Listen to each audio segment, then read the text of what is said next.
England are hosting France. Ireland visit Scotland. And Italy play Wales in the one match either side is most likely to win. In this episode, you are going to get a front row seat to the matches of the second week of the 2025 Six Nations. And I'm going to give it to you from a uniquely Springbok perspective too. Before we delve into it, I would like to say that last week I noticed that there were quite a fair bit of comments from viewers from places like Italy, France, Ireland, and the United Kingdom. And I'd like to say that you are very welcome here. But don't forget, this is a Springbok-themed channel, so you can expect some partisan takes. But if you're here again this week, I know that you're up for it, and I appreciate you being here. Now, the most important match this weekend from a Bok point of view is Italy versus Wales. The reason is because the world champions face the Italians in July in a two-test series. They are our next opponent, so I know that Dr. Rassie Erasmus is watching them very closely. And if Doc is doing it, so should we. I watched the Italians against Scotland last week, and there were several players who impressed me. Nacho Brex, his centre partner in crime, Tommaso Manoncello, what a player. Tommaso Allen, Lorenzo Canoni, Danilo Fischetti, and captain Michelo Lomaro. I'm also very aware of the dangers posed by players like Ange Capuozzo, he's actually my favourite Italy player at the moment, Paolo Garbisi, Federico Ruzza, and Sebastian Negri. I was impressed by the Italian scrum at Murrayfield. Allen's ability to slot over kicks from 50 metres out is a massive asset, and that's actually how they got themselves back into the contest. At one stage, it looked like the Scots were running away with it. Allen just kept putting over those 3 pointers. Two of them were from approximately 50 metres. Suddenly it was 19-12, and then they had their try, and the next thing you know, it's 19-all in a match that Scotland had dominated up until that point. And that's another great attribute of the Azzurri. They have a never-say-die attitude. And in what I think might be a close encounter against the Welsh in Rome, that is going to be key. As for Wales, I didn't actually think they were as terrible as people made out against France. I saw some of the reports describe them as woeful Wales. Okay, that's great for alliteration, but I didn't think they were that bad. To me, they looked like a team that was doing their best. They were just outclassed by a superior team. But perhaps that in itself is a concern. If this is the best they can play, then where does that leave them? I'm going to have to go with an Italy win here, and I'm hoping to learn a few additional things about them from a match where I think they're going to be playing on the front foot a lot more. No doubt Dr. Erasmus is also hoping to learn a lot more from them when we see them playing with more ball in hand, and, as I mentioned, on the front foot. Because it's quite possible that in July against the Springboks, they might have 5 minutes, 10 minutes, 20 minutes, where they might actually be in command of the match. You think particularly in the early stages of a fixture, they might get an upper hand in those first 10 or 20 minutes, and the Boks might have to sweat it out. It'll be good for us to know exactly what we can expect when their tails are up. Let's talk about England versus France at Twickenham, La Crunch. This could be the match of the round, no doubt about it. I think on paper it certainly is. Last time Les Bleus visited London, they annihilated the English 53-10. I don't foresee that happening again though. But I do make the visitors the favourites. England put in a spirited performance against Ireland in round one. They were on top for periods of the match, but they were ultimately outdone by, in my opinion, a better team who excels at finding solutions to problems. Steve Borthwick has opted to move Marcus Smith to fullback, which frankly I don't understand.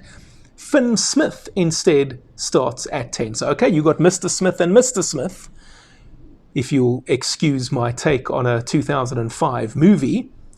But take it from the South African guys. You don't want to start a promising youngster at fly half against one of the very best teams in the world. Not when he's inexperienced. Not when you yourself are, let's be honest, in a rebuilding phase.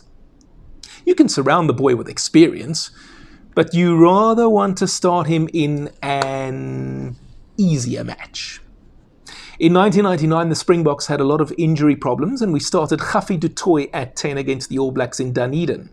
Granted, he had an inexperienced David van Hesselen at scrum half, but it ended disastrously for us. Both men at that stage had somewhere around 5 caps. We lost 28-0, and both those players, who by pretty much any account were supposed to be our future 9 and 10 stars. To give you an idea, when South Africa and England met in the 2007 Rugby World Cup final, back in 1999, people would have said Van Hesselen and du Toit would have been our scrum half and fly half combination in that World Cup final. By that stage, both men were out of the picture. In fact, they'd largely disappeared even before the 2003 World Cup. To his credit, du Toit did manage to resurrect his career as a fullback and ended up getting game time again for the Springboks. But by 2007, it was all over. And the reality is that both men could even have still been around in 2011 at that Rugby World Cup. All I can say is I wish you well against the French. Best of luck. You're going to need it. France are a formidable team right now. They've lost Romain Ntamak, but in comes Mathieu Jalibert. That's not bad depth.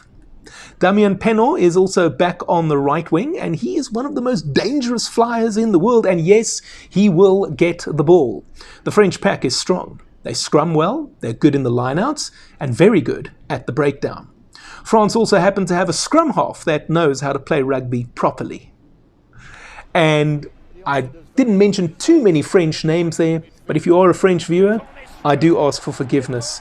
I'm trying my best to pronounce your names accurately. You must remember that in South Africa, hardly anybody speaks French. Finally, we have Scotland v Ireland in Edinburgh. Now, this could actually be the best match of the round. I know I just said that on paper, England-France is the best match, but in terms of the action, I think this might be the pick of the weekend. You have a Scottish team that likes to play attacking, attractive rugby, and an Irish outfit that will happily go with it. Although, yes, you would say that Ireland are the better side and a more complete team. But that doesn't mean we can't get an upset here. At the time of recording this episode, the two teams have not been revealed yet, so it's difficult for me to make a score prediction. What I can say is that Ireland start as favourites. I don't think anybody will dispute that. And I think they're likely to come out on top by about 10 points, if the two coaches put out what you would call expected 15s, or even match day 23. So that would be Finn Russell at 10 for Scotland, and Jamison Gibson Park at 9 for Ireland, for example. But as I say, an upset cannot be ruled out. And that's one of the great things about the Six Nations. You've usually got your wooden spoonist, sure, but most of the remaining teams are capable of putting one over each of the other teams. I've picked Italy, France and Ireland as my trifecta. But as we all know, it could just as easily end up being Wales, England and Scotland. Sure, a bit of luck would be required for that outcome, but it's not beyond the realms of possibility. So what do you think? Who are you picking to win this weekend in the Six Nations? Let me know in the comments section down below. And while you're down there, you may as well hit the like button. But never mind the like button, you can hit the super like button, or super thanks as it is actually called. So that's the heart with a $sign inside of it. It will allow you to make a highlighted comment on this episode. And I promise to reply to it. I'll also hit the heart button on your highlighted comment, and it'll give you the opportunity to make a small donation to my channel. It can be whatever you want it to be. I do believe it starts from $1. That's US dollars, not Namibian dollars. But if you want to give me 100 million US dollars, hey, be my guest. I'm not going to say no. And the reason I'm looking for your donations, guys, is because I want to do this full time. I would love to do this on a regular basis, even with daily videos in the future, but I'm going to need your help to make that happen. So be my guest if you like. If you're not yet ready to support me in that manner, another way that you can show appreciation is by just clicking on the like button, the regular one. You can also crock roll the like button while you're down there. And you can also subscribe to my channel if you haven't already done so. Now, I mentioned those two famous Springbok players who were destined for great things, Rassie du Toit and David van Heeselen. Well, I did an exclusive interview with Rassie. He did end up helping the Springboks win the 2004 Tri-Nation, so maybe some redemption there. That video is on your screen over here. And my interview with David van Heeselen, and I have to warn you, both of them are heartbreakers. The David van Heeselen video is over here. And I look forward to speaking to you next time.